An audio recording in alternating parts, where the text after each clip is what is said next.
L'accord vient d'être annoncé. La RDC a accepté d'accueillir sur son sol des migrants expulsés par Washington. Des sites d'accueil ont déjà été identifiés dans les faubourgs de Kinshasa. Le gouvernement congolais l'assure, le séjour sera temporaire, chaque dossier examiné individuellement. Aucun transfert automatique ne sera autorisé. Ne confirmons pas la thèse selon laquelle les personnes qui sont dans les flux migratoires sont des criminels, des assassins et des mauvaises personnes.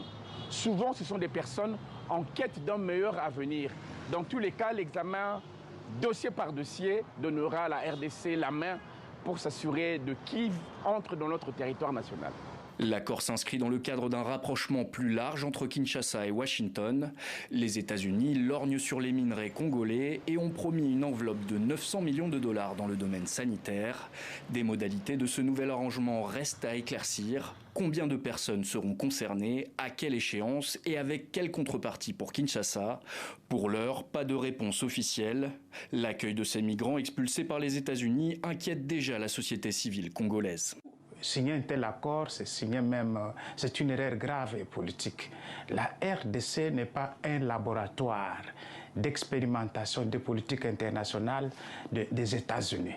La RDC a déjà des problèmes, il ne faut pas qu'on crée d'autres problèmes à la RDC en prenant ces gens-là. En février dernier, des sénateurs américains démocrates ont révélé que 5 pays avaient accepté des accords similaires contre plus de 32 millions de dollars au total pour accueillir environ 300 migrants. Parmi les signataires, le Rwanda et la Guinée équatoriale.